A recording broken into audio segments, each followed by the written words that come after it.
Om Narayanam Suragurum Jagadekanathan Bhaktapriyam Sakalalokanamaskritancha Traiguണ്യവർജിതമജം വിഭുമാദ്യമീശം വന്ദേ ഭവഘ്നമമരാസുരസിദ്ധവന്ദ്യം നാരായണായ പരിപൂർണഗുണാർണവായ വിശ്വോദയസ്ഥിതിലയോ നിയതിപ്രദായ ജ്ഞാനപ്രദായ വിബുധാസുരസൗഖ്യദുഃഖ സത്കാരണായ വിതതായ നമോ നമസ്തേ.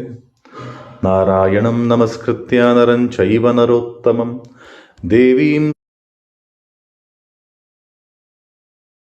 सरस्वतीं व्यासं ततो जयमुदीरयेत्.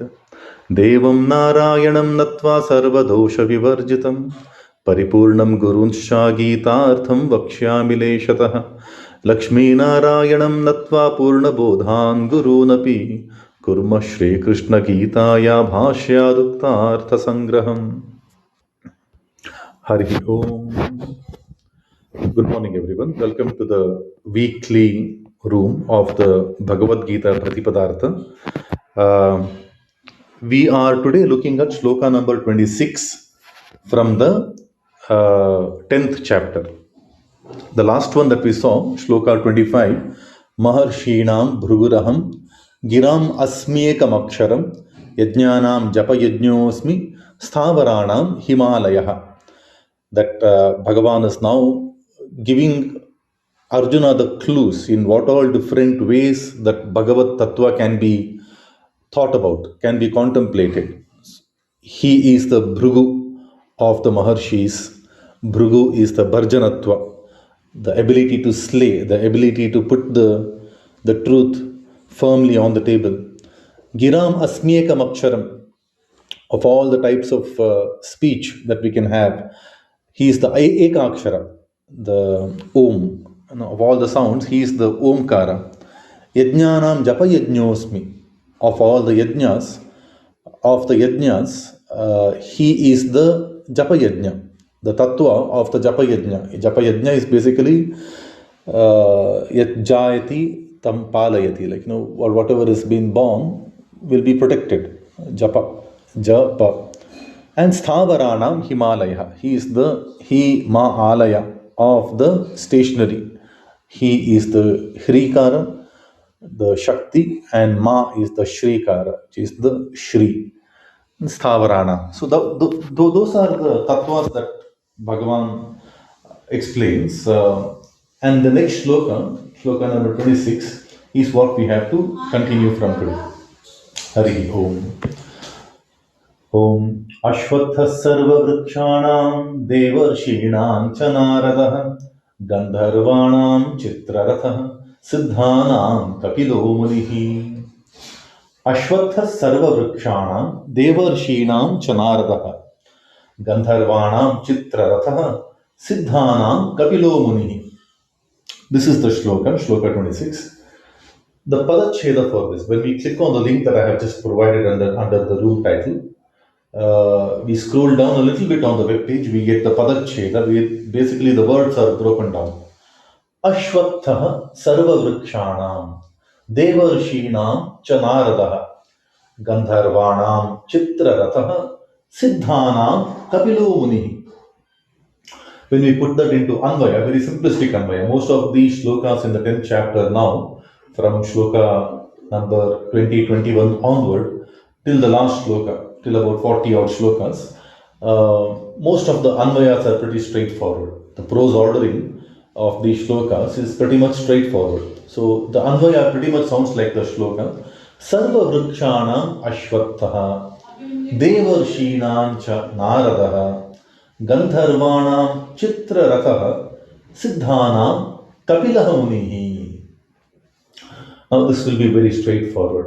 Of all the vrikshas, of all the trees, he is the Ashwatha, right? Ashwatha of all the Sarva Vriksha.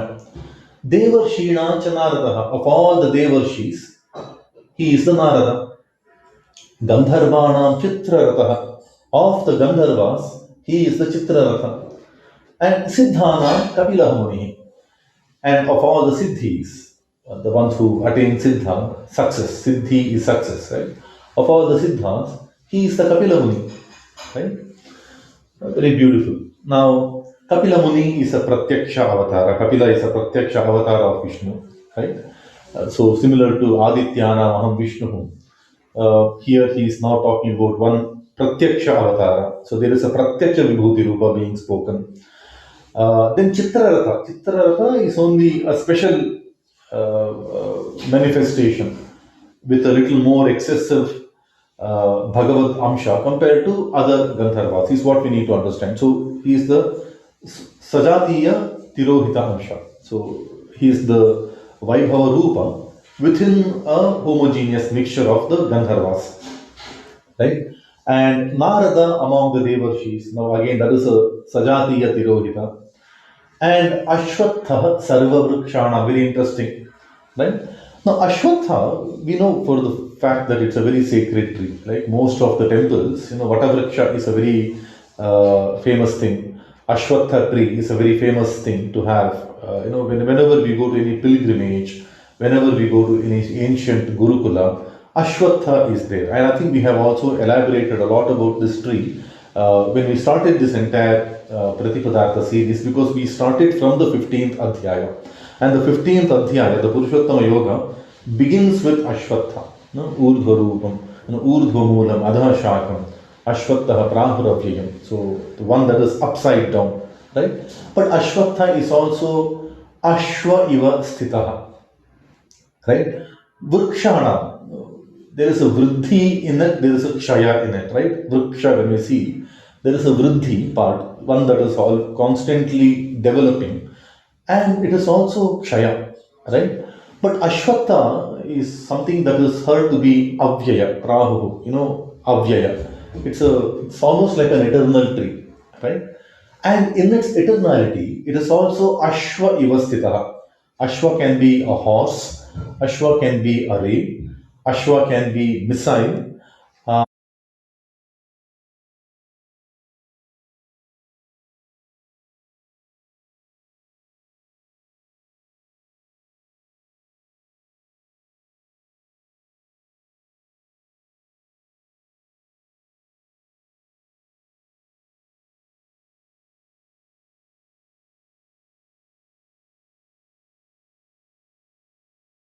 Ashwa can be senses, right? The sense organs that we have. All of them are Ashwa. Ashwa can be understood in multiple different ways, right? It can. But one thing that is common between horse, arrows, astras, between the rays of the sun, and the senses is that they are very, very restless. They are always on the move. They, like the senses, they go as long as the sense object comes in contact with it, right? So it keeps on going. The eyes, the chakshu as a sense organ, keeps on stretching itself until the point of obstruction. Until a sense object comes and obstructs it, it keeps on stretching itself farther, farther, farther. Similarly, the horse. Horse is endlessly on the move, right? And missile, once it is released, until the body of destruction has to come and obstruct it, the missile keeps on going, right? That's the nature of the missile, right? And even, I mean, everything, the four, the horse, the missile, the senses, the race, all of them are, they keep on going. Ashwa iva sthiraha. Trees are like that.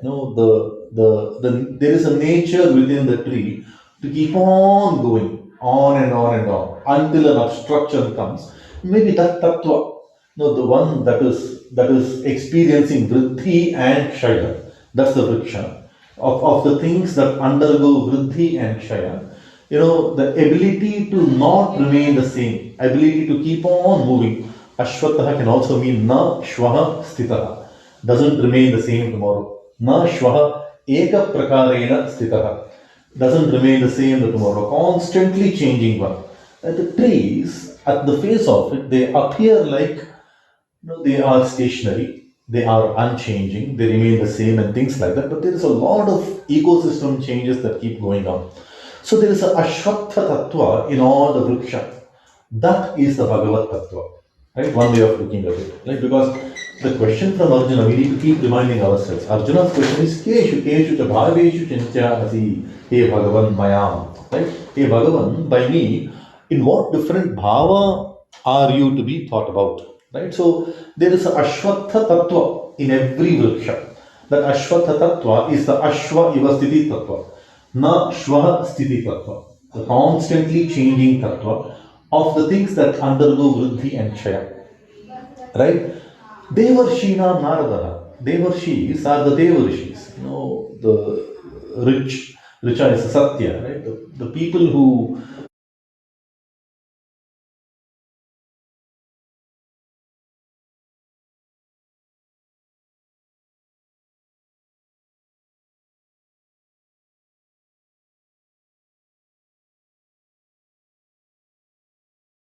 propagate the Bhagavad Tattva, Devarshis, right? Among them, he is a Narada.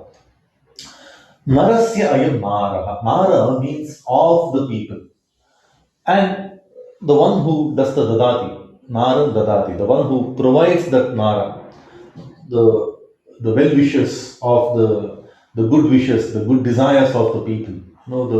And also it has to be auchitya, right? It has to be commensurate to our abilities. So the ability to give what we desire and deserve. It's a combination of desire and deserve, right? Not just desire, not just deserve. It's a combination of two, right? So the ability to give, the Naradatva, right? The Naradatva. See, Narada does this, right?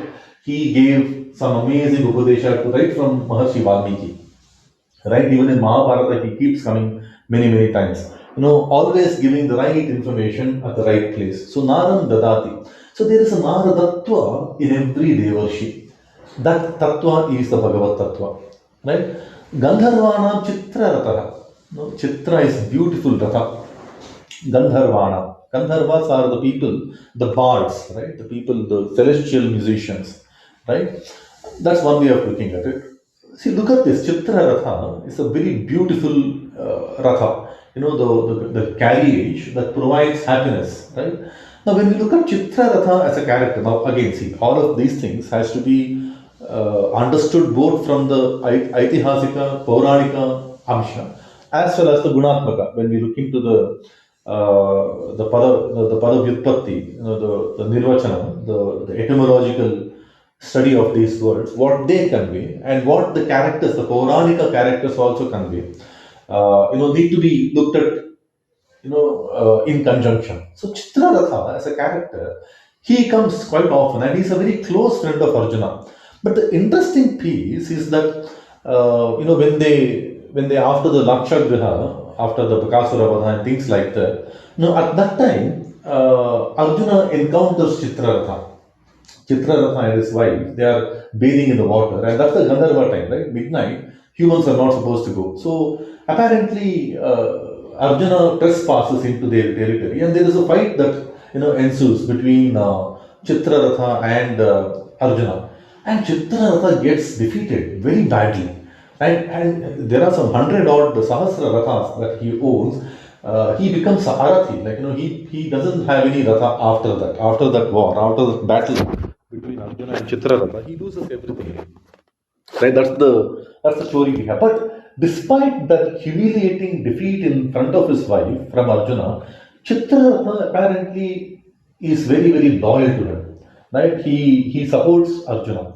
In the war, he supports Arjuna. He gives all his rathas to Arjuna. In fact, the Chakshushi Vidya, the Vidya that helps Arjuna in the Swayamvara, right?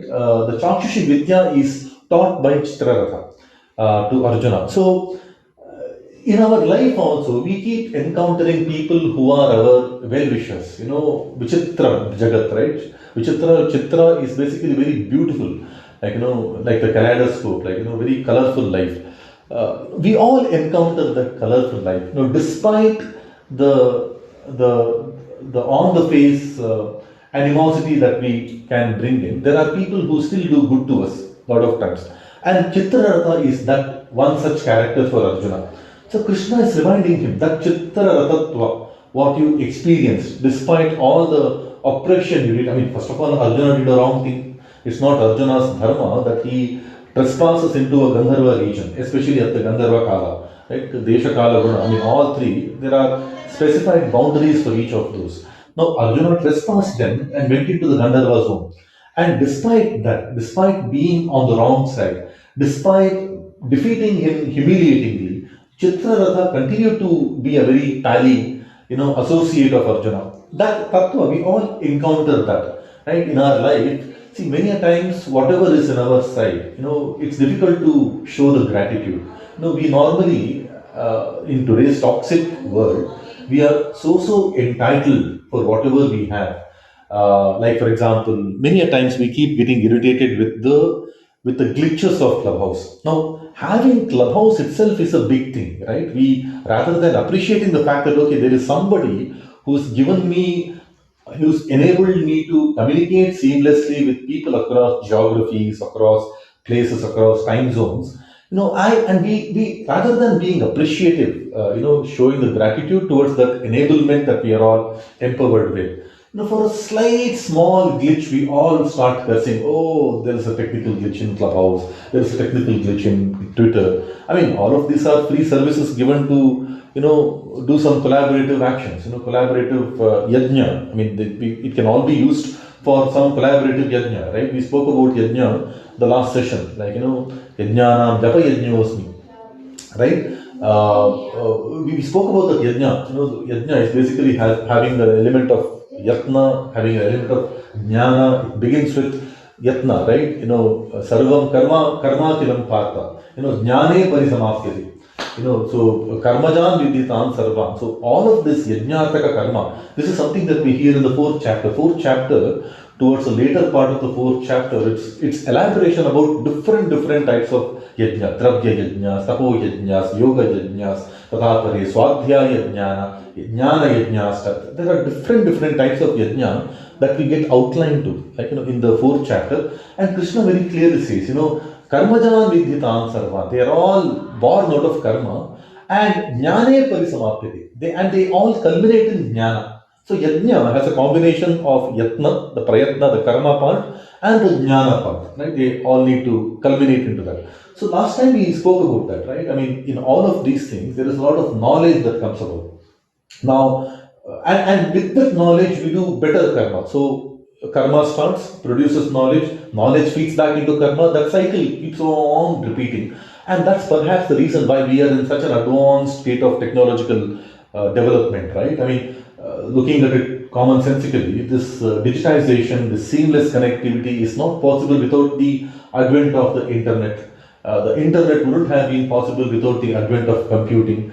The computing wouldn't have been possible without the advent of the Boolean theories, the electricity, the electronics, the semiconductors. Multiple things they piggyback, and the science of semiconductors, the science of electronics. All of these things wouldn't have been possible without the advent of electricity. So humans, and all of this is perhaps the progress of the last 300, 400, 500 years.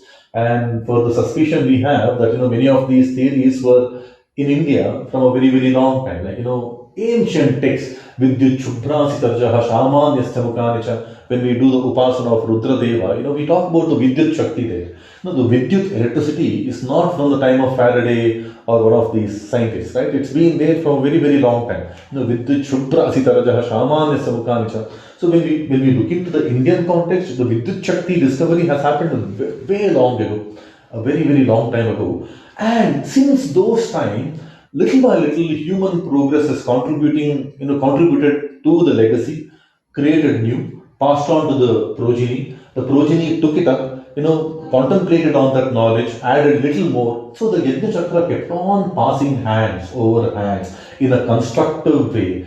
And then today we are where we are in terms of that overall development we see, right? So rather than being fortunate, rather than feeling blessed that a great legacy we have inherited, we have a responsible role to play in the interim, and then pass on a very responsible legacy back to our next generation, back to our posterity. That yajna, rather than feeling happy, we quite often lament a few hardships that we get. And these hardships are also momentary hardships, like ostensible hardships. They are not really hardships, but they appear like hardships, right? Chitraratha is the character. Instead of cribbing over what he went through, he continued to help Arjuna. And we all have experienced these things, but maybe because of lack of gratitude, because of the excessive sense of entitlement, we haven't really appreciated recognized, admired, and being thankful, being grateful for the Bhagavad Tattva that has come to our life every now and then. Right? Every now and then we experience that Bhagavad Tattva. No, the Chitra Ratha is that Bhagavad Tattva that Arjuna has experienced. And Siddhanam Kapila Muni, right? Kapila Muni is the person who is attributed to Sankhya Darshana. Sankhya is our uh, uh, is our way of understanding the tattva, right? Understanding the elemental truth. Sankhya Tabhavat. Like, it's a derivative of Sankhya, or it is the analytical knowledge. And Sankhya is also Samyak Khyata Jnana. Like, it's a well understood knowledge that we can understand it again, right? The Vyutpatti can help us. So Kapila Muni is the one who gave that power when we do the Naivedya also, Kapila Bhakadivyena Chakshusha from Vilokaya, give me the power of the Chakshu of Kapila.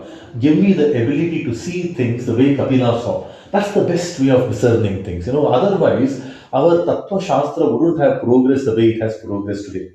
Either we look at the Shaktiya tradition of Tattva tree, or the Shaiva way of looking at the Tattvas, or the Jaina ways of looking at the Tattva, Bauddha ways of looking at the Tattva. What Kapila contributed is remaining eternal today. Right? That Pancha Mahabhuta, Pancha Tanmatra, Pancha Jnanendriya, Pancha Karmendriya, the fourfold Antakaranas, the Mano, Buddhi, Ahankara, Chitta, the Purusha, all of these things remain consistent in any school of thought. We go in terms of understanding Tattva, Kapila's contribution remains eternal.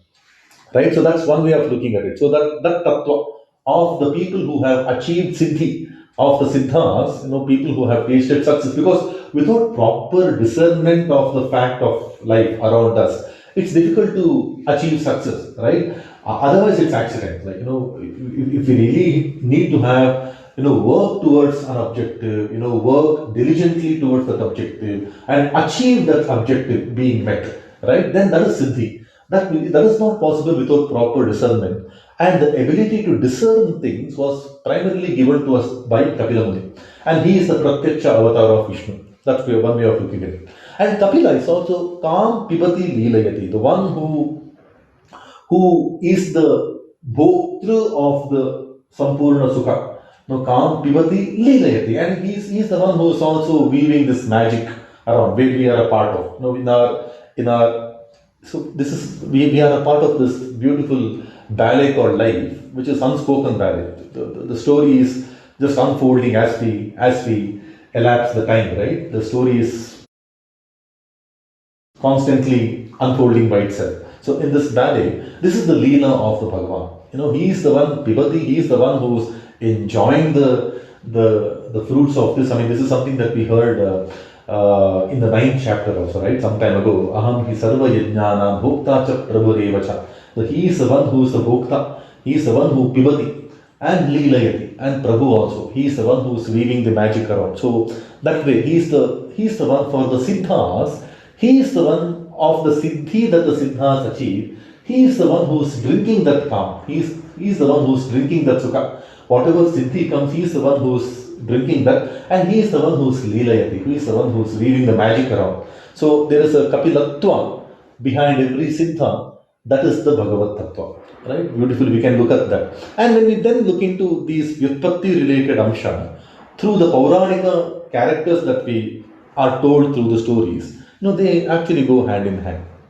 So that's the way we can perhaps interpret it. So there is a Ashwattatva of the Vrikshas, there is Naradatva, Naram Dadati iti Tattva, that for the Devarshis, of the Devarshis, that's the Bhagavad Tattva in the Devarshis, and there is a Chitra Ratha Tattva in the Gandharvas, of the Gandharvas, and there is a Kapila Tattva of the Siddhis, of the Siddhas. Right? So let's quickly see how Aurobindo interpretation reads this. I am the Ashwatha among all plants and trees, or of the plants and trees. I am the Narada among the divine sages, Chitraratha among the Gandharvas, and Muni Kapila among the Siddhas. Chitraratha is also the king of the Gandharvas. So there we see the Indra Amsha, right? Wherever there is a Adipatya, that Indra's primary role is that. Right? So again, very, very evidently, we see that there is a Pratyaksha Vibhuti Rupas being called out, like Kapila. There is a Tirohita, Vibhuti Rupas being called out. Right? Within the Tirohita, there is a Sajatiya, there is a Vijatiya, there is a Ekadesha. Right? There are three types. I think we have spoken enough about this. And then everything is relatable to Arjuna as Arjuna, Arjuna as Indra, and Arjuna as Agni Tattva. Right? The Adibhautika, Adidaivika, Adhyatmika Amshas. Right? This is something that we need to keep remembering. Okay, with that we move on to shloka number 27. 27 reads like this. Uchchai Shravasamaśvānam Vidhi Mamamritodbhavam Airavatam Gajendranam Naranam Cha Naradhipam Uchchai Shravasamaśvānam Vidhi Mamamritodbhavam Airavatam Gajendranam Naranam Cha Naradhipam. The Padacheda reads like this. Uchchai Shravasam Ashwanam Vidhi Mam Amritodbhavam Airavatam Gajendranam Naranam Cha Naradhipam. When we put that into Anvaya, Ashwanam Amritodbhavam Uchchai Shravasam Aham Vidhi. We can add that. Aham Vidhi is something we can add. Ashwanam Amritodbhavam Uchchai Shravasam Vidhi. Gajendranam Airavatam Vidhi. Naranam Cha Naradhipam Vidhi. Right? Mam Ashwanam Amritodbhavam Uchchai Shravasam Vidhi. Know me, mujhe, Ashwana, Ashwame, of the Ashwas, Ashwamke, Amritodbhavam Uchchai Shravasam Vidhi.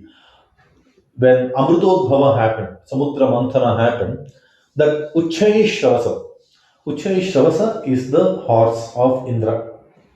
So there is an Indramsha being called out from the Pauranika sense. When we look into the Samudra Manthana, Uchchai Shravasa was also among the first ones. Like, when the Samudra Manthana story, when we hear, some of us who do the Ramayana study, in the Balakanda, the Samudra Manthana is briefly explained. Right? So when the Samudra Manthana happened, first is the Amrita that comes out.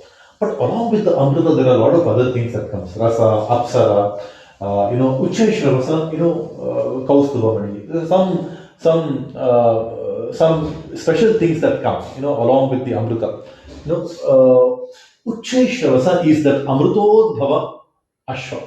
At the time of the Samudra Manthana, and these are all brilliant stuff. Whatever came during the initial journey of the ocean, they were all extolled, right? Very, very highly. Uchchai Shravaha also means Uchchai Shravaha. Very highly heard of, which means something that has got a very high kirti. Uchchai Shravaha. Ashwanam.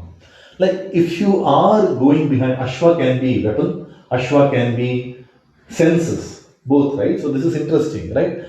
When we go behind wielding the astras, or when we go behind experiencing the senses, say there are two contexts, like either senses or the weapons. Uchchaihi Shravaha, the great name, getting the great name, that tattva. Like, lot of people experience senses. Some people become slothful.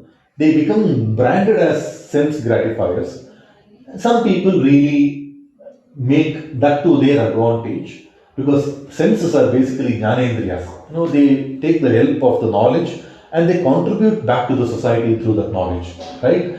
Like the wine tasters. Wine tasters, they don't get slothful after tasting the wine. They don't see. There are two types of people who can drink wine: people who do it for the discernment, and people who do that to get sloshed. The way we say, right? They completely get inebriated. They can become like that also. Right? So sense gratifications can take us to the extreme slothful side, on one side of the continuum, or it can also make us extremely knowledgeable, because at the end of the day, that is what it is, right? The Ashwa, it's primarily to help us gain the knowledge.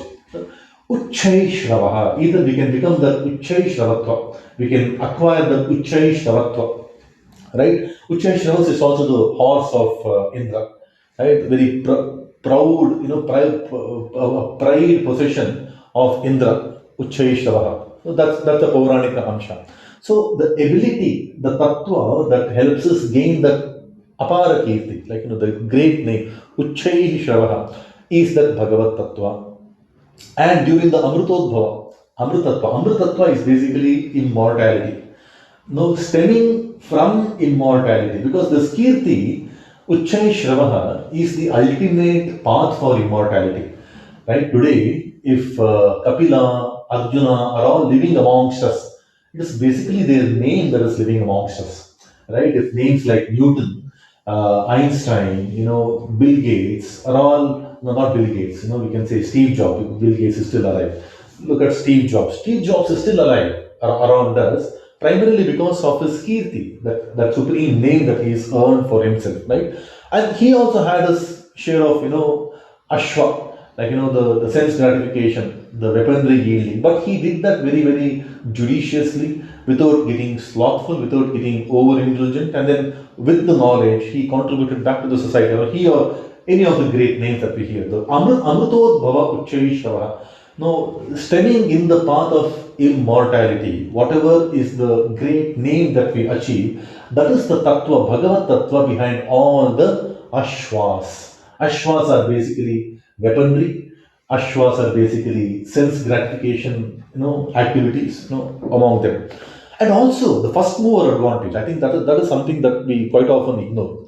In many, many things that we see, like for example, today, Clubhouse, we get a lot of spamming from cryptocurrencies and Bitcoin traders and things like that.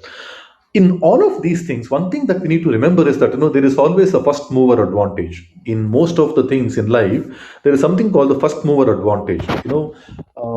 Whenever we are the first in terms of propagating anything, it could be some sort of multi-level marketing, it could be some sort of mobile manufacturing. Whenever there is a new technology in the market, rather than contemplating too long, if we are in that first mover space, like I remember this, whenever I used to move companies, I would rather move to a new company where I am one of the new employees. Like, less than among the first 100, among the first 20, among the first 500, if it's a very large organization.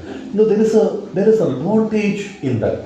We are the ones who get the chance to set the culture, define the culture. There is no baggage of expectation. There is no baggage of legacy. There are many.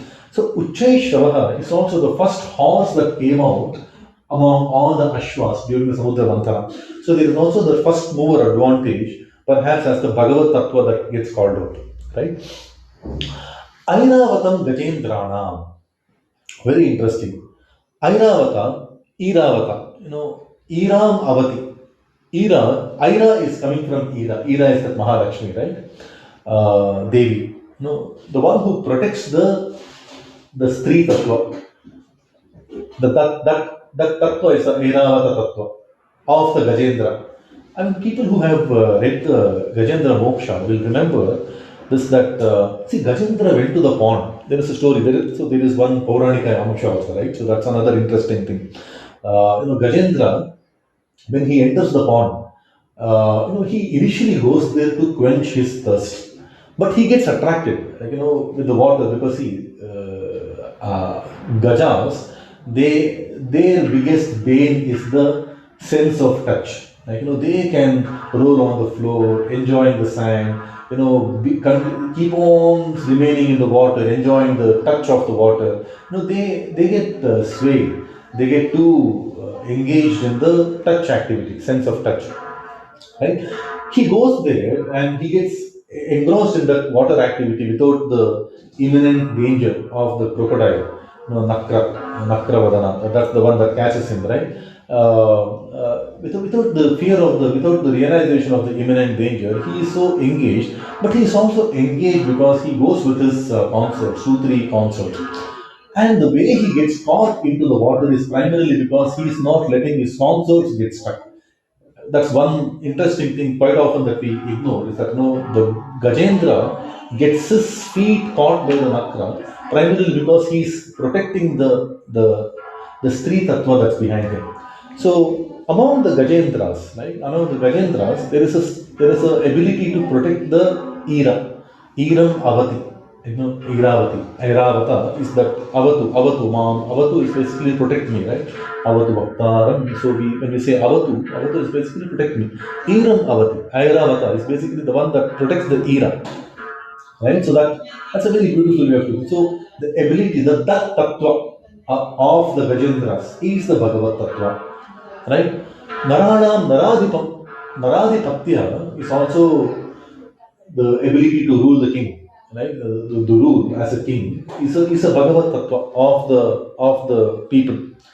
Chamam vidhi. Know all these tattvas to be me. Like Naradipatya is a Indratva. Indra is the Suradipa, right? So Naradipa is that any king need to have that Indra Amsha in him. Airavata is Indra's elephant. Airavata is basically the primary vehicle of Indra.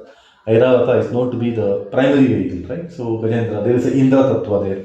Uchchaishravaha is also Indra's house. So this shloka has a lot of Indra Tattva. But we know for the fact that after the war, the later Kuru Vamsha is continued by the legacy of Arjuna. It's Arjuna's son who becomes the next king. His son is the one who becomes the king next. Janamejaya. Janamejaya is the one who is the primary, recipient of the Mahabharata story, right? Through Vaishampayana. The version of Mahabharata that we hear is the Vaishampayana version predominantly, right? So the primary recipient of that narration is so they are the Naradipa. So Naradipatya is the Amsha that is recognizable to Arjuna, and also the Amsha that is in excess inside Arjuna already. It's not alien to him. He doesn't have to do some crazy pyrotechnics or some jugglery to really think about him. All of these qualities are in excess in Arjuna already. In us, I think it's all in deficiency. That's another thing. We have to work towards unlocking that tattva, developing that tattva, honing those skills inside us, and then do the Bhagavad Chintana. But in Arjuna, it's a different thing. He has already done the hard work. He has those tattvas in excess inside already. He has to just remember. So all of these things, that Uchchai Shravasattva, Airava Tattva, that Naradipatya Tattva, all of these things are already in excess in Arjuna. Right? So he has to just remember them. So that's another beautiful way of, beautiful thing about this narration coming from Bhagavan Sri Krishna. Okay, so there are allegorical meanings, right? So we can look at them. And all of these allegorical meanings are relatable to Arjuna and are already in excess inside Arjuna. So let's see what Aurobindo interpretation says for this shloka. Right? Uchchaishravas among horses know to be me, the one that is nectar born, Amritodbhavam. Amrita is also immortality, right? Airavata among the lordly elephants, okay, very, very literal translation. Gajendra, lordly elephants. And among men, the king of men, know to be the Bhagavad Tattva. Right? With that, we move on to Shloka 28. I mean, if anybody has any point to interject, please to come up on stage. Would love to, because that's the way we can all learn. Okay. Shloka number 28. Ayudhanamaham vajram dheno namasmi kamadhuk prajanaschasmi kandarpah sarpanamasmi vasukihi. Ayudhanamaham vajram dhenunam asmi kamadhuk prajanaschasmi kandarpah sarpanam asmi vasukihi. Ayudhana aham vajram. This Vajrastra is Indra's astra. That's one link, right? So consistently, I think now we don't have to say that. Everything is relatable to Arjuna, Indra, Agni, Amsha. So Ayudhana aham vajram. Of all the ayudhas are the ones, the weapons, right? Vajra, Varjanatvat, Varjitatvat, the one that is dosha varjita. Sakala dosha varjita. Among the weapons, it's easy to attract dosha. right? But Vajrastra, the important characteristic of the Vajrastra is that it is dosha varjita. Brilliantly, when you look into this, there is a story, there is a Dadichi, Yadantakacha, Vritrahannaduga, for the slaying of Vritrasura, Hannaduga, Yadantakacha, Vritrahannaduga, Visurya, Sarvam Tadindrate, Vashe, Om. So there's something in the Rig Veda we chant this mantra, right? Basically, this astra is given by Dadichi. It has a lot of tapasya amsha of Dadichi behind. It is Dadichi's own spinal cord, its own backbone. The backbone of Dadichi was given, that was then converted to the Vajrastra, where Vishnu is residing and used by Indra. There is a story behind it for the slaying of a very potent demon called the Vritrasura. Right? That's the story in the Pauranika Amsha, Vajras. But even though it is given by Dadichi, there is no dosha in it, right? Because it is Dadichi's own tapasya phala and Vishnu, and in the tapasya also they request Vishnu to reside in that Vajrastra, right? So Vishnu is already from a Pauranika sense we already know that Vajrastra has Vishnu in it, but in that was astra also there is a varjita tattva, there is a dosha varjita, like there is a dosha rahita kind of a tattva, right? So the blemishlessness among the weapons, because it's easy. Like today, when we talk about the nuclear weaponry that was used in the World War II, I mean, it is not without criticism. There is a lot of blemish in such a weaponry. But in a lot of weaponry, there is a blemishlessness. I mean, today we talk about the Syria war, the Libya war, the Gaddafi, anything also, the 9/11. There is a lot of blemish in the weaponry. But the blemishlessness in any weaponry, we have to understand that to be the Bhagavad Tattva. Very rare to find. Right? Because Keshu Keshu cha Bhaveshu Chintya, we are getting into the war, there will be weapons being used. Right? Dhenu na kamadhuk asmi. Next he says, among the dhenus are the ones who give. The cows are called dhenu because they give. No, paropakara yaduhanti gavaha. We hear, right? The cows are, they basically survive for the sake of giving for others, right? Dhenu nam asmi kamadhuk. The one who fulfills our kama. Kamadhuk literally is the one who fulfills the kama, right? Kama in the Pauranika sense is the cow that was living as Nandini with Vashishtha. Kamadhenu comes in many Pauranika stories, so it is loaded. And Indra has a lot of stint in many of these stories. So Kamadhenu is the fulfiller of everything, whatever your desires are. But not just fulfiller of desires. In Bhagavad-Gita, when you go back, refer to Bhagavad-Gita itself, he refers to Kamadhuk, Ishta Kamadhuk as Yajna. This Yajna, this life itself is a Ishta Kamadhuk. This life, which is the Adi Yajna of the Bhagavan. Saha Yajna Prajaha Srishva Purovacha Prajapatihi. Anena Prasapishyatvam, you shall progress in this Yajna. Eshavos Krishta Kamadhuku. Let this be your Ishta Kamadhuku. This Ishta Kamadhuku, this Kamadhuku, among all the other dhenus, of all the dhenu, for all the givers in this life, the Ishta Kamadhuku Tattva is the Bhagavad Tattva. This Adiyajna, the beauty of this Adiyajna is when we put ourselves, and that is what we heard in the third chapter, right? Eshavos Ishta Kamadhuku. Let this be your Ishta Kamadhenu.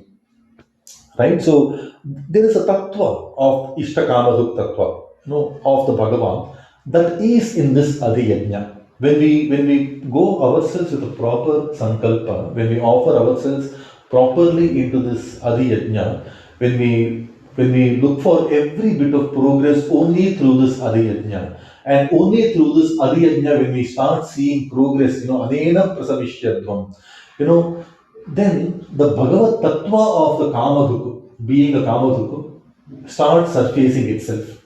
That is what he is telling. Right? So that's what Krishna is saying. Dhenunam asmi Kamadhuku.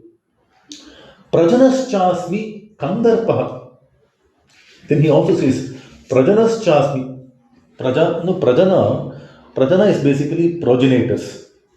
Prajanas, of all the ones who create, Prajanas Chasmi, Kandarpa. Kandarpa is the name for Kamadeva. So for progeny, creation of progeny, we need the blessings of Kamadeva. Right? That's one way of looking at it. Right? Pauranika Amsha, Kamadeva. There has to be Kamadeva in everyone. Right? There has to be the Kamadeva's blessing inside all of us. Otherwise, we cannot be Prajana. None of us can have that Prajana skills in us. And Prajana is basically Janayati, Prajana Janayati, like the the ability to create the progeny from a literal sense, ability to create business models, ability to create successful, enterprises. We can look at that also. The creation can also be that, right? Among them, Kandarpa, the Kamadeva. Kamadeva is the Deva among the Kamas. That's something that we need to understand. Where the Kama is very, very dharmika. This is something that Krishna mentioned, right, in the 7th chapter. 7th chapter also, he spoke about the same things in a little different sense. That Vijnana, Dharma aviruddha bhuteshu kamaha asmi, Bharatarshabha he says, right? So in the 7th chapter, he says that Dharma aviruddha bhuteshu kamosmi Bharatarshabha is something that he says. So Kama, the Kama Devatva is the Bhagavad Tattva itself, right? And Dharma aviruddha Kama, that is not deviating from Kama. But very importantly, the name used for Kamadeva, Kandarpa. This Kandarpa Kamadeva is the Manasa Putra of Brahmadeva. Now, there is an interesting story in I don't know which Purana it is. I don't remember, but Kandarpayami. Kandarpa means Kandarpayami. Who should I make proud? So this is very interesting to contemplate upon. I find it very nice. Whenever we create something, whether we create kids, it should be to the sake of making something proud, making somebody proud, either the Vamsha proud, either the enterprise proud, either the society proud. Somebody has to be made proud. Without that pride element, this creation is of no use. Creation that we engage in, where we consider ourselves as an agency of some creation. The establishing pride is of paramount importance. Come Darpayani, that Darpa is important. So that's the reason why Kamadeva is called Kandarpa, because the first thing that he asked as soon as he was created by Brahma, Kam Darpayani, who should I make proud? So that's why he becomes the Kandarpa. So that's another very nice, interesting element. Kandarpa is that the tattva that makes somebody proud in the creation that we engage in the acts of whatever we create. We could create business models, we could create knowledge, uh, anything that we create. We can create children also. Creating children is a very, very nasty way of conceptualizing it. But progenitors, being the progenitors, we should always think of pride as an element. That could be a good tattva to contemplate upon. And Sarpanam Asmi Vasuki, very nice thing. Right? Sarpanam Asmi Vasuki. Vasuki has as a Pauranika element. I think Sudhaji was mentioning that, right? All of these things have a bearing in the Samudra Manthana. Uchchaishavaha, Airavata. Most of these things have an element in the Samudra Manthana. And during Samudra Manthana, the one that was tied around the Meru Parvata and then rotated, right, as a rope was Vasuki. Vasuki was used in that, and Vasuki is so happy to be playing that role. Vasuki also comes plenty of times in the Mahabharata, right? When Arjuna was born, when Arjuna celebrates his birthday a couple of times, Vasuki comes a couple of times in I think in the Vana Parva, in the Sabha Parva. There's a mention of Vasuki coming there, and Vasuki is also come Vasi, like the inhabitor of happiness. Again, provides happiness to the life of Arjuna. So much so that later when Janamejaya, the Sarpasatra is happening, right? Sarpasatra is happening to do the Prayashchita. It's a Prayashchita Yaga for all the children, the progenies of Vasuki that were killed accidentally. Right? That's another thing. In that yajna, a lot of children, progenies of Vasuki also get sacrificed. And then Vasuki, despite all of that, he doesn't lose. He's still very, very friendly, even during the Samudra Manthana too. So the vasana of the cup, the sukha, is that Vasuki Tattva, the abode of happiness. So again, when we see this, right, the Keshu Keshu cha Bhaveshu Chintya Asi, whenever we think of Bhava, whenever we think of Bhava towards Bhagavad Tattva, I think one thing that we need to naturally bear in mind is there are Sadbhava, Sadhubhava, right? Sadbhava, so that is something that we need to bear in mind. When Arjuna is asking the question, Keshu Keshu cha Bhaveshu Chintya Asi, all these bhavas that are being outlined, are being expressed to Arjuna now by Krishna, they are eventually all Sadbhava. And when we talk about Sadbhava, the more popular Sadbhavas, I mean, there are many, there are different scriptures that outline many, but the four popular Sadbhavas that we normally tend to do the upadharana, do the contemplation, do the internalization is the mudita bhava, maitra bhava, karuna bhava, upeksha bhava. These are the four top sadbhavas, right? So, keshu keshu bhaveshu chintya asi. When we look into all the vibhuti tattvas being mentioned by Krishna, we can see these four: mudita bhava, no, maitra bhava, karunya bhava, and upeksha bhava. Right? Vasuki perhaps has shown all four. He is Maitra, he is very, very friendly to Arjuna. Karunya, he has shown that. Okay, Upeksha, he was indifferent to the kind of role he has to play. He was indifferent when his own progeny was getting, sacrificed, getting killed in that sacrifice, inadvertently too. But not, see, again, even in our life, we have encountered these tattvas displayed through somebody else. That's one. And B, we are all capable of displaying the same tattva to others by our behavior, by our bhava. There are both, right? We have experienced that firsthand. And that is when we experience Bhagavad Tattva in our life. We can all feel, touchy-feely word, we can feel that Bhagavan in our life. And also, in a commensurate way, reciprocate that back. Like, by, giving them to others, by making others happy, by being karunya purva to others' lives and things like that, having the compassion, wishing for the good of others and things like that, right? So we can contemplate on that. So Keshu Keshu to Bhava. So when we see all of these characters, they display all of this sadbhava very, very nicely. Right? So let's quickly see what Aurobindo says. So this is Ayudhana Maham Vajram, Varjanatvat, Vajra, dosha Varjita behavior, blemishlessness, Kamadhuku, like, the Yajna, the fulfiller of desires in a very, very dharmika way. Kandarpa, of all the creation that we get engaged in, the element of pride, and Vasuki, the complete sadbhava, the mudita bhava, the maitra bhava, very friendly, filled with happiness. Right? That's the kind of a thing. So Aurobindo says, among weapons I am the divine thunderbolt, I am the Kamadhuk, the cow of plenty among cattle, I am the Kandarpa, the love god among the progenitors, among the serpents I am Vasuki. Very, very simplistic, but when we do the Arthanusandhana a little more deeper, I think there is more to come, I think. I'm sure there is more to come. Alright, with that we move on to shloka number 29. Anantaschasmi naganam varuno yadasamaham pitrunam aryamachasmi yamah saniyamatamaham. Anantaschasmi naganam varuno yadasamaham pitrunam aryamachasmi yamah saniyamatamaham. So naganam anantaschasmi. When we see the padacheda, let's see. Anantaha cha asmi naganam. Varunaha yadasam aham. Pitrunam aryama cha asmi. Yamaha sanyamatam aham. So not much, right? See, most of these shlokas in 10th chapter, they're very, very simplistic. The anvayas are also pretty straightforward. Aham naganam anantaha. I am of the nagas ananta. Now we have to see Ananta is the Ananta Shayana, right?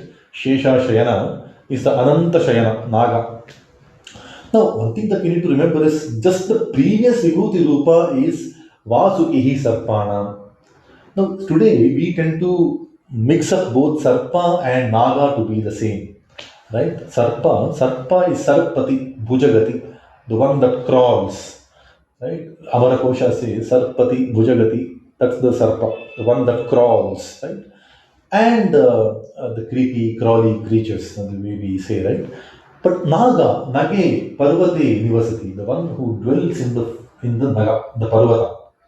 Right? That's why even elephant is called Naga. Sometimes, I mean, when we hear some of the things, but see that apart. But Naga primarily is the dweller of the Parvata, and Sarpa is the crawler. Literally, Bhujagati. Right? Bhujagati. The crawler is the Sarpa, and the one who. And when we look into Bhagavad Purana and all, see, one way of looking, one very common way of looking at it is any jati crawler is Sarpa, and Ucha jati crawler is Naga, like Nagaraja, like King Cobra. Very Ucha jati. And there are many other Nicha jati, Sarpas, right? We call them Sarpa. So that's one colloquial way of distinguishing between Sarpa and Naga. From the Puranika sense, the single-headed one is Sarpa. Most of the snakes are single-headed, but multi-headed ones are Naga, according to Purana, according to Bhagavad Purana and things like that, where we typically see five-headed face or Sahasra Shirsha, multiple-headed faces, and that is Naga. See, Naga is also prana, one of the upapranas, upavayu, when we say Naga, Kurma, Krikara, Devadatta, Dhananjaya. So there are basically prana, apana, vyana, udana, samana. These are the main pancha prana. These are the five important prana. There are also upaprana. They help us in the regulation, right? So Naga is also some kind of a prana, right? There is a prana shakti of the Naga. And when we look into the ahara of the Nagas, the Sarpas, the ahara is primarily Vayu. For a Naga, everything is hydraulic. They swallow. They don't chew. They don't bite. They don't do anything. They just swallow. Their primary ahara is Vayu. Right? Vayu is what they swallow, right? And whatever comes through along with the Vayu is what comes in. They just suck things in. So now there is a lot of Vayu Amsha, right? And there is a lot of hydraulics. The movement of the Naga, the crawling of movement of the Naga is also through the hydraulic mechanism.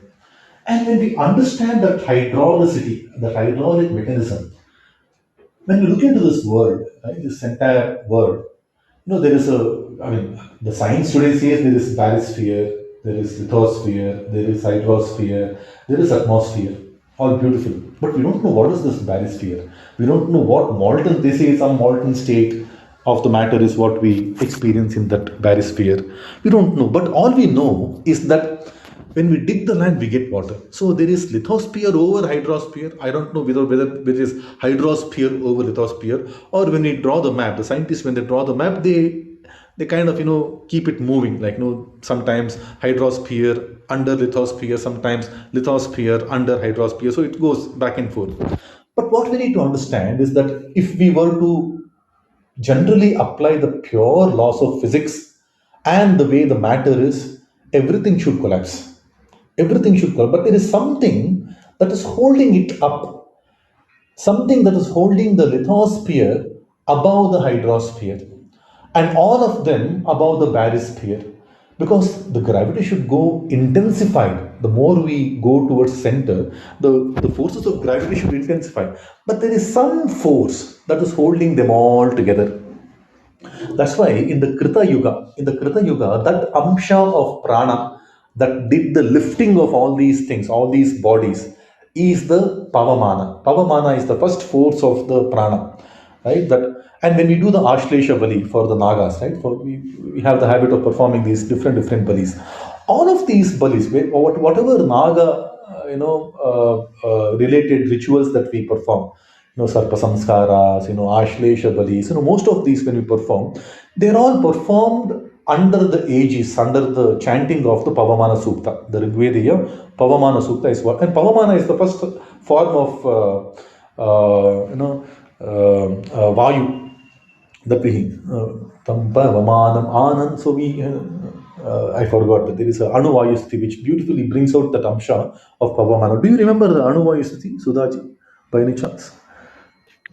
No, but The first line of Anuvayu Sthiti? Okay, fair enough. But Pavamana comes. No, very beautifully, Pavamana gets. When I speak so much, I tend to forget a few things here and there.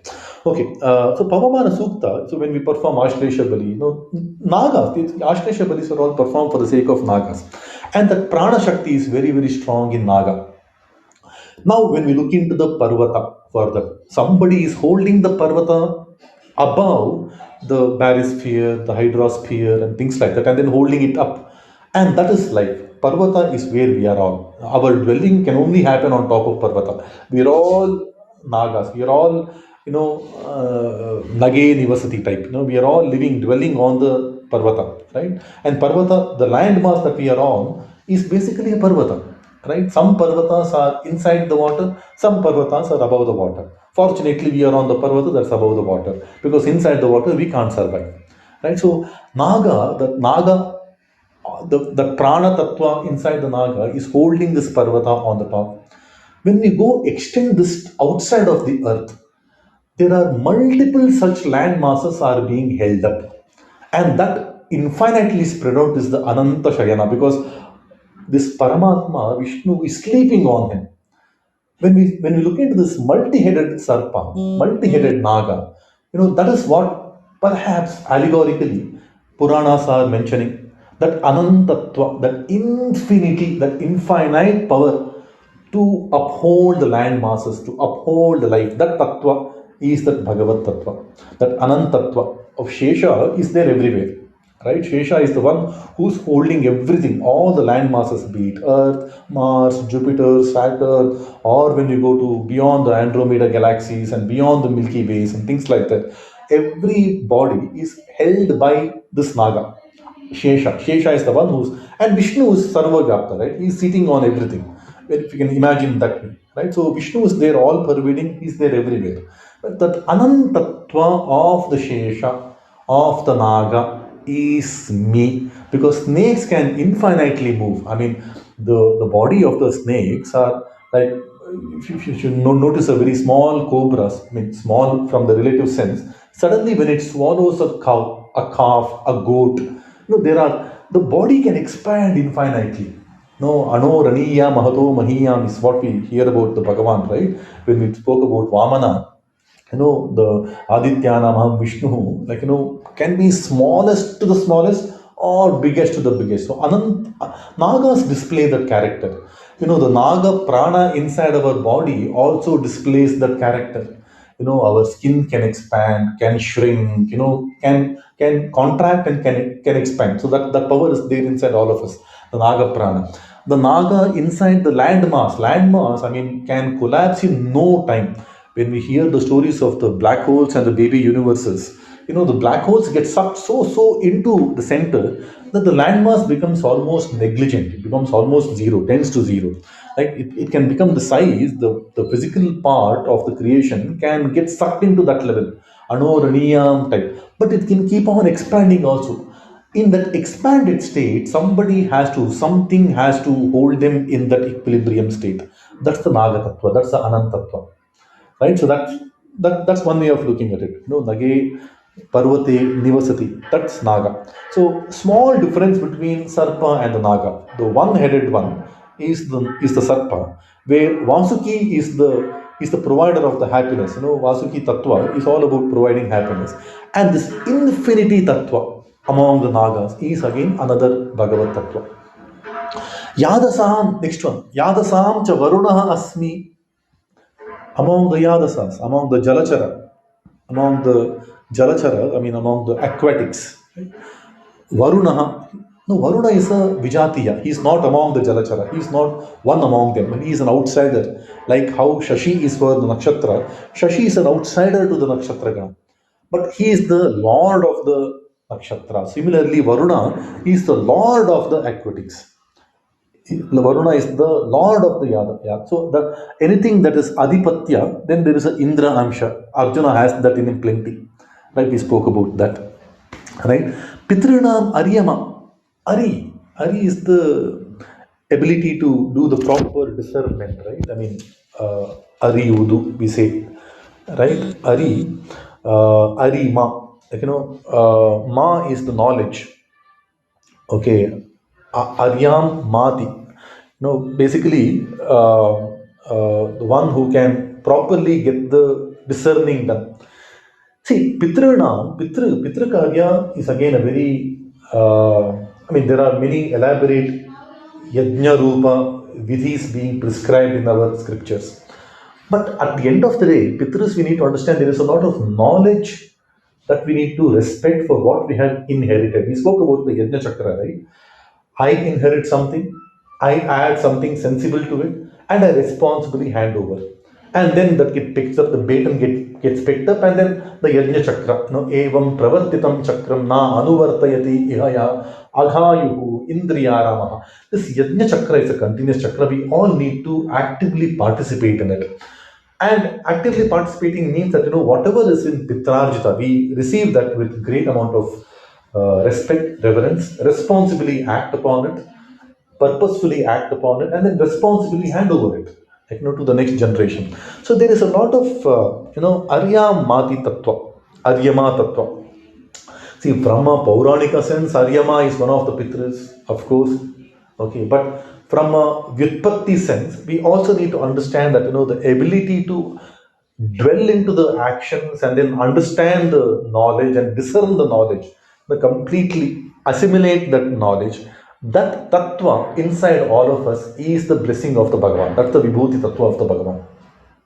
Not just playing an action, not just getting indulged in the karma of our yajna. We have to really get the jnana, because yajna is not complete without the jnana, right? Jnane parisamapyate. Karmajan viditan sarvam. They all, jnane parisamapyate. Right? At the end of the day, all yajnataka karma should end up in the jnana prachodhana. So that Adiyama Tattva in the Pitras is the Bhagavad Tattva. And Sanyamatam Yamahacha Asmi. Among the complete controllers, Sanyamatam Yamaha Cha Asmi. He is the Yama. Now Yamadharmaraya is also known to be the god of death, right? Ultimate control, right? And all of these characters are met by Arjuna. Like Yamadharmaraja, he comes during the Yaksha Prashna, right? Varuna Deva is the one who helped him in the Devadatta, the conch. Varuna Deva also came during the Kandavavana episode. So most of these are experienced directly by Arjuna or through the Indra Tattva or as the Agni Tattva that he is. Okay, let's quickly see what Aurobindo interpretation says. I am the Ananta of the Nagas. I am the Varuna of the people in the sea. I am the Aryama of the Pitras. And I am Yama of the Sanyama Tattva, of those who maintain the rule and the law. Okay.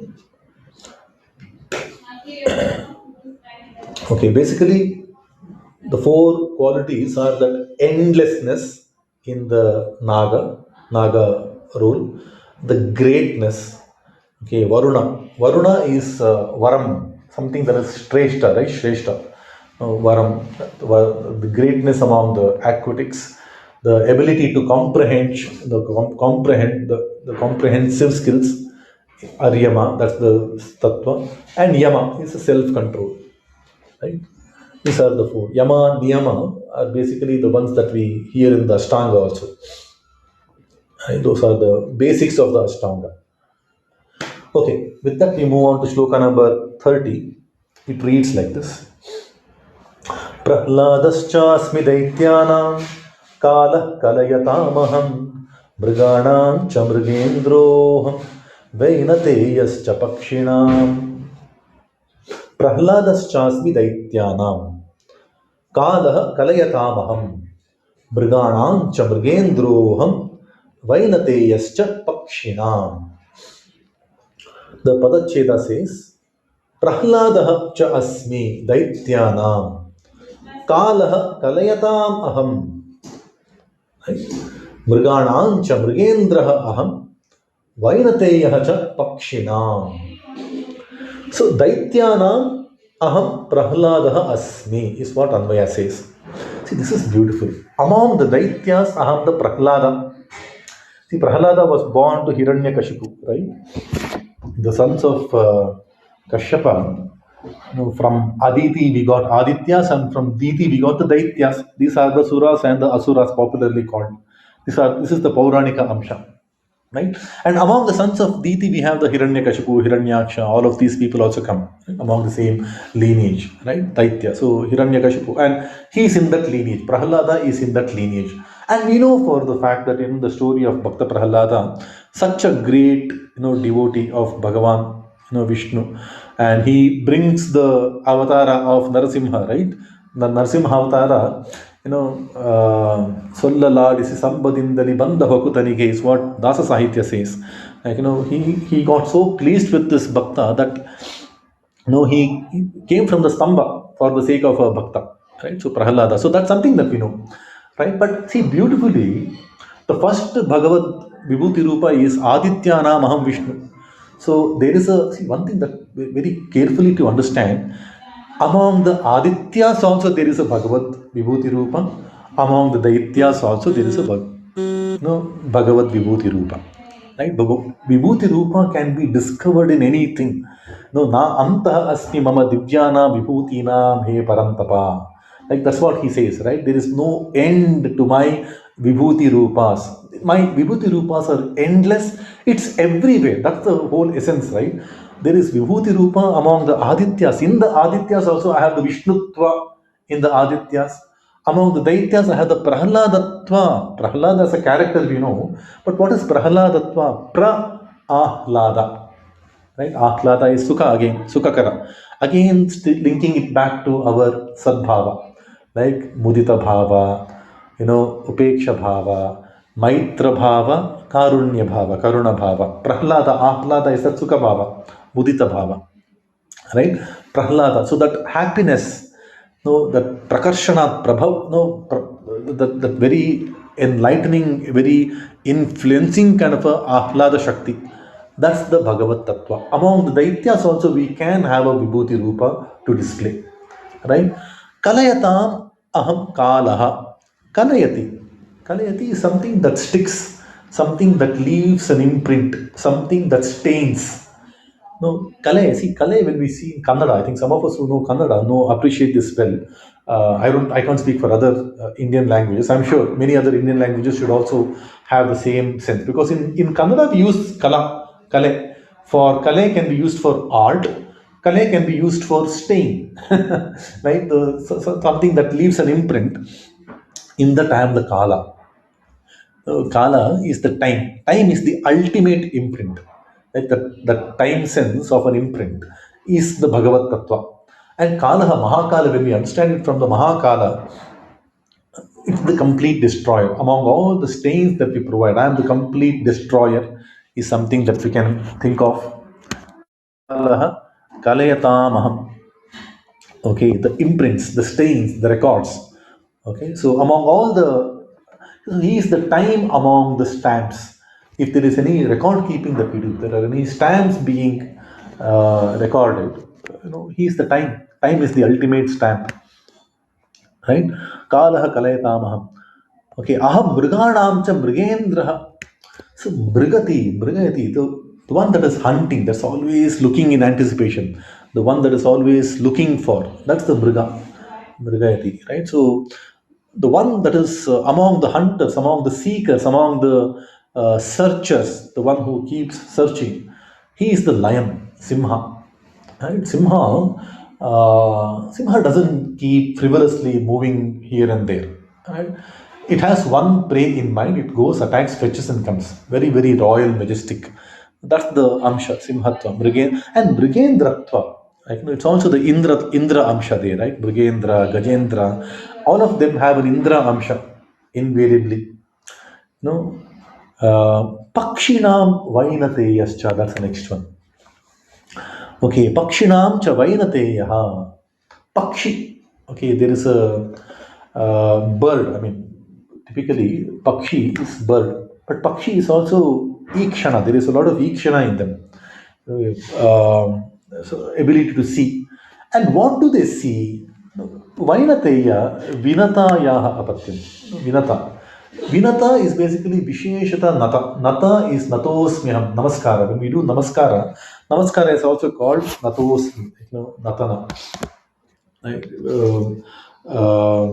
You know, basically, I mean, when we look into some of these Dasa Sahityas, I think that is where Pakshi Rajanu Bandhu in Kannada. It's a very beautiful description by Purandara Dasaru. He says, Pakshi Rajanu Bandhu Bagilali Nintu Vakshi Teredu Bega Ikshi Sendu Pakshi Jatigalilla Chili Pili Guttutta Sukshmadindali Ninna Kareyuvabo Krishna. That's a line that we hear in the Dasa Sahitya. Basically, it says Pakshi Rajano Bandhu. Pakshi Raja, he comes early morning. Bagi Lili Nintu. See, the God, we believe he is still sleeping, right? When the day breaks. When the day breaks, the biggest celebration of a daybreak, the way we see, is from the Pakshi Jati, all the birds. The Chilipili Guttutta, the chiripili, the chirping sound of the birds that we hear. Sukshmadindali ninna karayuvavo. They are basically doing the Bhagavad Chintana, is what Dasa Sahitya says. I mean, that's a beautiful way of looking at the Bhagavad Bhava in different creatures. I mean, these things can only come from such exalted people like the Dasarus. Purandara Dasa is one such person. He can see the Bhagavad Bhakti happening from the Pakshis also. But early morning, right, when the day breaks, the best welcoming sound of the daybreak, of the sunrise, is by the Pakshigana, by all the birds. And what that shloka, what the Dasa Sahitya says is that these people, they have opened their eyes, because that's the Pakshi is Akshi Teredu, opening their eyes. When they do the chirping of their sound, they are basically expecting you, and they are in a very subtle sense, sukshmadindali, in a very subtle way, ninna karayuvavu, they are actually calling you, O Krishna. This is the visheshata nataha. No, this is the vividata nataha. Different ways, in a vikrishtata nataha, in a very high pedestal style. No, they are worshipping you, O Krishna. Right? So Vainateya is also son of Vinata, right? Vinata is the mother of Garuda. Garuda is the Pakshi Vahana, like Pakshi Vahana. So he's the Vahana for Vishnu, like Garuda Vahana, right? We call him. Vishnu is called Garuda Vahana. So Vainateya is that is the vehicle of Vishnu, of Krishna, and of Narayana. So among the Pakshi, Garuda is special. So that's the Pauranika Amsha, because he is the Vahana for Vishnu. Now, what better than carrying Vishnu, right? So he is the Vahana for Vishnu. But every bird is essentially carrying the Tattva of the Vishnu. When we look at the birds, right, they are most active. They enjoy the seasons like, I mean, when it is rain, they hide inside the trees. I mean, we should see a flock of birds, chirping, migrating, moving from place to place. Suddenly, we see a massive rain. You see the birds suddenly disappear, and they scatter. They don't necessarily look for sticking to the crowd. As much as possible, they stick to the crowd, but they all find their own, hiding place when the rain is happening, and they're enjoying the water. They are getting drenched in the water. As soon as the rain subsides, they shrug their body, they shrug off all the raindrops from their body, they start communicating to each other. Cuckoo, they make those chirping sound, and they come back to the pack, and they again regroup, and they continue their journey. There is no cribbing. No, automatically they retreat to those actions that they need to do. So, if somebody that takes to life in a very cheering way, the Pakshigana's are a beautiful way of showing. And they, that is their namaskara to the Bhagavan, right? That's the Vishesha Nataha. Like, that's a Vishesha Namaskara they do through their life activity, through their regular life activity. So there is Vainateya Tattva in every Pakshi. That's the Tattva which is the Bhagavad Tattva, right? Which is the Vainateya Tattva in every Pakshi. which is the ability of Pakshis to do a special worship of the Bhagavan at every moment. And we can be those Pakshis, right? That Pakshi can be seen inside us also if we have the ability to become the Vainateyas or display that Vinata Shakti, the Visheshata Nata Shakti. If we can be able to display that, I think that Vibhuti Rupa can be unlocked inside all of us. Right? So all of these Vibhuti Rupas are something, again, just to remind, right? All of Arjuna has in plenty that he can display. And by more and more display of these Vibhuti Tattvas, he becomes Vaibhavi Karana. He becomes special. And inside all of us also there is that Vibhuti Amsha, that special nature, the best potential that we all can unlock, that can make us the greats that we can be. Right? Only thing is we have to hone these Vibhuti Tattvas inside all of us, unlock them from within, and then make them shine, make them show up, and offer them to the Bhagavan. Right? And then that is when we all become special beings than what we currently are. And that's the whole point of this Vibhuti Rupa, right? Vibhuti is we need to understand the Vijnana, we have to develop the Vibhuti Tattvas, display them, and that is our way for Swargapara. No, Arya Tattva, Swargaparatva, and then Kirtikara. Then we become immortal. That's the last phase of Bhagavad-Gita. This is the second chapter. Is all about Vibhuti. The Swarupa Vibhuti. Swabhava Vibhuti. From whatever we are, for whoever we are, for whatever purposes that we are here for, the best that we can be. That's the Vibhuti Tva that we can unlock from within. And to unlock that, these are the tattvas that Krishna is helping Arjuna. Bit of it is also for us to unlock when we look at it from a Gaunatmika sense. If we can unlock these characters, we can become special compared to what we currently are. Right? That Vinata Shakti inside all of us, the Mrigendra Shakti inside all of us, that Kala Tattva inside all of us, that Prahlada, Prakrishta Hlada, that Unnata Ananda Shakti inside all of us. That's Prahlada. Prahlada, come rain, come thorn, come jail, whatever it is. When the snakes were crawling on him also, he was only looking at Hari, Shri Hari, Narayana. That's it. Nothing else. Prakrishta Ahlada Rupa he is. Right? So the Vyutpatti, whatever Gunatmaka sense we get through the word breakdown, is what those characters also are. Okay, and I am Prahlada among the titans. Okay, Daityas are titans. I am the head of all the reckoning to those who reckon. Okay, and measure. Okay, Kalayatam is reckoning and measuring, but Kalayatam is staying. Kalayati. And among the beasts of the forest, I am the king of the beasts, and I am the Vainateya of the birds. The Vainateyatva of the birds, or Vainateya among the birds. Both can be good. With that, we move on to shloka number 31. Hari Om. Pavanah pavatamasmi Ramah shastrabhrutamaham Jhashanam makaraschasmi Srotasamasmi jahnavi. Pavanah pavatamasmi Ramah shastrabhrutamaham Jhashanam makaraschasmi Srotasam asmi jahnavi. The Padacheda says, Pavanaha Pavatam Asmi no Sandhi Ramaha Shastrabhrutam Aham Jhashanam Makaraha Cha Asmi, that's Makarascha Asmi, Srotasam Asmi Jahnavi. The Anvaya should be again quite simple. Aham Pavatam Pavanaha Pavatam Shodhakanam Vegavatam. Pavatam is basically the one who purifies, the one who has the speed. Pavana is that speed purified, speedy purified. Pavana is the Anala. Sorry, Anila. Anila is the Vayu, the wind god. Anala is the Agni. Pavatam aham pavanaha, the Vayu. Shastrabhrutam Ramaha. Shastrabhruta is basically the one who holds the weapons, who wields the weapons. Ramaha. Rama is again, the Tattva is Ramayati. We know how great a warrior, a Shastrabrita Rama as a character is, right? And Rama's story has been told to Arjuna several times in the Vana Parva.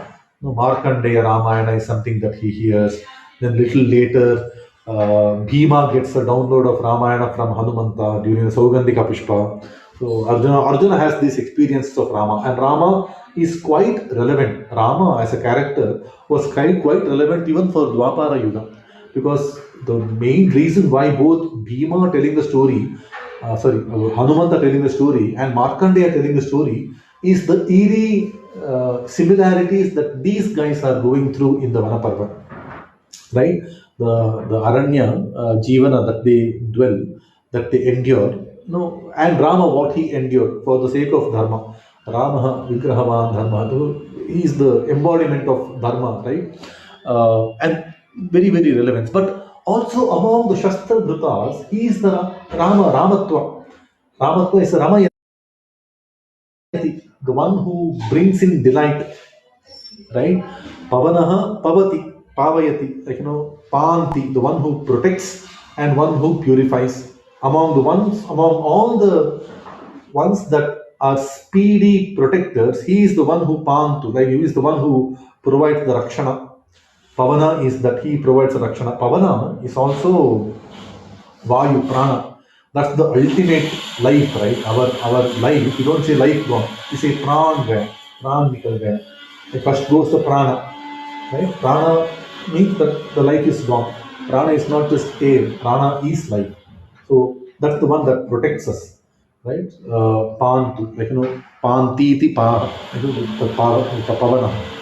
So among the Pavatan, he is the Pavana. Among the Shastra Brutam, he is Rama, Ramayati, right? Jashana Makaraha. Jashana Jashati, the one that takes on, or the aquatic animals, the one that swims, the fish. Sometimes the fish is called the Jashan, sometimes the big fish is called the Jashan, right? Big fish, and Makara is the crocodile, right? So when we look at Arjuna's life and his encounter with the crocodile, that was a very silly episode. This is the first time in the Gurukula days Arjuna gains prominence. So the story in the Sabha Parva, no, Adi Parva. This story is in the Adi Parva. In the Gurukula days, Dronacharya, after having taught some of these Shastra Vidyas to all his disciples, right? All the 100 Kauravas, all the 5 Pandavas, and several other people.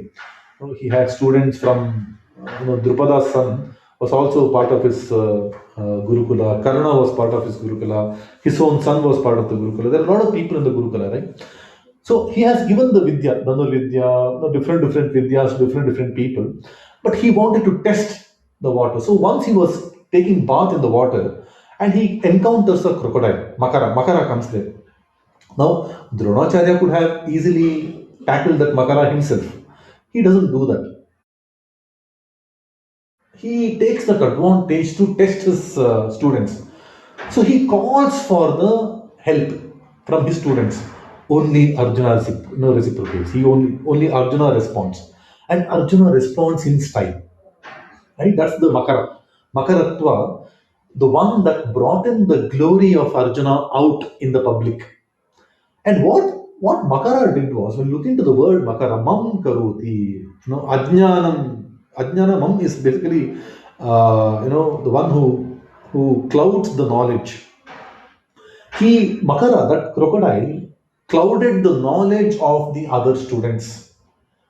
Thereby, Arjuna's Vibhuti Rupa came out, and Arjuna has experienced that. So, among the Jashana, Makara can be looked at in very beautiful ways, right? Makara, the one that takes on. Jashati is one that takes on. What takes on every month takes on the Sankramana. And among the Sankramana, Makara is the most supreme, and Makara is about to come, right? This Marga Shirshoham, Masana Marga. So Marga Shirsha is the time where this Bhagavad-Gita Upadesha is happening. Makara is just around the corner, right? Among the time. So that's another way of looking at it. Makara is coming. Mam Karoti is coming. Makara is the crocodile. Crocodile is something that Arjuna has experienced, and that crocodile episode was the first, hunt of glory, first moment of glory for Arjuna in the Gurukula days. Until then, everybody was equal. That was the first episode where Arjuna was hailed a hero, right, in the Gurukula days. So Makara episode is also very important. And Srotasam Asmi Jahnavi. Okay, Jahnam Avati, the Jahnavi, the one who protects the people who surrender. Okay, so basically, Asarataya, Srotasam, no, Rakshati, no, no, Jahatam, no, Avayati, Avatu, Avati, the one who protects the one that surrender to her, surrender to him. That's the Jahnavi Tattva. Among the Srotasam, among the ones that flow, right, uh,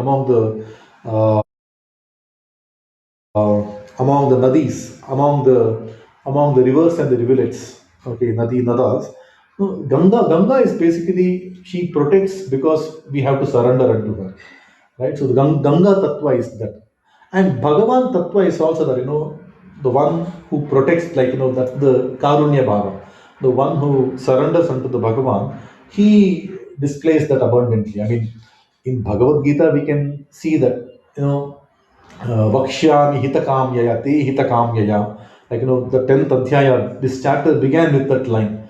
Bhakto si me sakatechi, sakacheti, rahasyam hi etaduttamam. I am telling you this rahasya, this guhyatama jnana, because you are my bhakta, you are my sakha. Shishyasteham shadhimam tvam prapannam is what Arjuna says, right? I am surrendering unto you. I am your shishya. Please advise me. And Krishna doesn't leave him. So there is a Jahnavi Tattva that Arjuna is constantly experiencing. Right from Ganga, Arjuna has spent a lot of time around the Ganga, right, among the Srotasam, among the rivers. He has seen the Ganga Tattva, and he has also experienced the Bhagavan displaying that, Jahana, Avati, the one who protects the ones that surrender. Right? So that's another Vyutpatti related amsha that we can look at. Right? Pavatam Pavanaha Asmi. I am the Pavana, the one who provides a Rakshana Kavacha to in the ones that are very purifying in nature, and the ones that are very fast in nature. And whenever there is a speedy purification process, the one that protects is the Bhagavad Tattva. Right? When we look into the enforcement agencies, when we look into the cyber security, everything need to happen now, and everything need to clean. There are chances that things get annihilated, but the ability to protect, Panti, is the Bhagavad Tattva during that time. So there are different ways we can do the Anusandhana, right? And uh, Pavanaha Pavatamasmi, Ramaha Shastrabhutam, the ability to delight when you wield your Astra Shastra, when you get engaged in weaponry, right? That's the Ramatva. And Jashana Makaraha Mam Karoti, among the ones that take on, the one that dilutes them temporarily. Okay, that's the Bhagavad Tattva. The Jashati is basically put on. You take on, you things like that. And Srotasa, among the rivers. Okay, the one that protects the ones that have renounced, the ones that have surrendered. That Tattva is the Bhagavad Tattva. Again, look at these, constantly relatable to Arjuna, experienced by Arjuna, displays the Sadbhava, the Maitra Bhava, Mudita Bhava, Karunya Bhava, Upeksha Bhava, and very, very importantly, all of these things are Nirvachaniya, all of these things are Pauranika. They have the backing both from the Aitihasika Pauranika way and also from the etymological sense. And overall, there are fourfold. Again, just to recap, right? There are fourfold Vibhuti Rupas. There is a Rama, Pratyaksha Rupa. Rama is a Pratyaksha Vibhuti Rupa. Then there is Tirohita, other elements that are not Pratyaksha Bhagavad Avatara, but where Bhagavad Rupa is glowing in excess. like Pavana among all the Pavatam, Makara among all the Jasham. But among the Tirohita, there is a Sajatiya, Pavatam, Pavanaha is Sajatiya, but Makaraha Jashanam is Vijatiya. Makara is not a fish. Among the fish, he is Makara, is a Vijatiya. Right? And Srotasam Asmi Jahnavi. Right? Properly Sajatiya. But Pavatam, Pavanaha need not be Sajatiya. It can be Ekadesha also, because at one point he says Agni. Agni is also Vasu, no, Vasunam Pavakas Chasmi, he says, right? So Pavaka is also Vibhuti Rupa. Pavana is also Vibhuti Rupa. Both of them are Vibhuti Rupa. Anala, Anila, both of them are equally good Vibhuti Rupas of the Bhagavan. Right? So there is a Ekadesha, not necessarily the supreme best. One among the supreme best is being called out, right? Like Sama Veda among the Vedas. That doesn't mean that that's the supreme one. Similarly, we can apply the logic for Ashwatha. Ashwatha need not be the most supreme one. It can be, but no, his favorite, Krishna's favorite, right? There are different other things, that can be brought into the same fold. Okay, I think we have crossed the time now, 9:37. We can pause at this Vibhuti Rupa. We can continue from shloka number 32 next week when we meet. We can continue from shloka number 32 next week when we meet. But nonetheless, I hope I was audible, I was clear. This is a very small attempt at looking at the Bhagavad Gita shlokas from a word by word breakdown perspective, trying to understand from the literal sense what these words are meaning. Then we can all engage, by repeat contemplation on the same, and also by falling back on to some of the bhashyas, because bhashyas coming from some amazing Bhagavatas, like, right from Adi Shankaracharya to Ramanujacharya to Madhvacharya, all of them have written Gita Bhashyas. In fact, Madhvacharya has written two too. And then we have the Bhashya Parampara continuing until recently, like, we have Swamis like, Chinmayananda writing commentaries on Bhagavad-Gita, right from some of the neo-modern sadhus, Maharshis like, Paramahamsa Yogananda, Ravi Shankar Guruji. Many paramparas have the commentaries on Bhagavad-Gita. Right? It's always good to engage in the Chintana from the thoughts of these Bhagavatas, some amazing Bhagavatas like Srila Prabhupada from the ISKCON movement. So some amazing work they all have done. But before looking at the commentaries, I think it would be good to understand what Krishna has spoken. Let's understand Krishna's words in as much clarity as possible, looking at the word by word breakdown in as much detailing as possible. Then, when we engage in the reading of these commentaries, I'm sure our experiences will be very enriching. So, with that, I take a pause. So, we will meet next Saturday, continue the session, and wishing you all a great New Year's Eve. Party well, spread the happiness, spread the joy, party responsibly. With that, on the reverse count of three, let's conclude the room. And please join me for those of you who are on stage and who would like to come up on stage, please to come up on the stage. And we'll have a small Jai Ghosti in the name of our Gita Charya Bhagavan Shri Krishna. 3, 2, 1. Krishnaya Vasudevaya Haraye Paramatmane Pranatakleshanashaya Govindaya Namo Namaha. Namaste Vasudevaya Preyasam me Priyottama Samasta Guna Sampurna Nirdosha Nandadayine Mukopi Yat Prasadena Mukunda Shayanayate Rajarajayate Rikto Raghavendran Tamashraye Bharati Ramana Mukhya Pranantargata Shri Gopala Krishna Priyatam Shri Krishna Arpanamastu. Have a beautiful week, everyone. Have a beautiful New Year's evening. Jai Shri Krishna. Jai Shri Krishna. Jai Shri Krishna. Jai Jai Shri Krishna.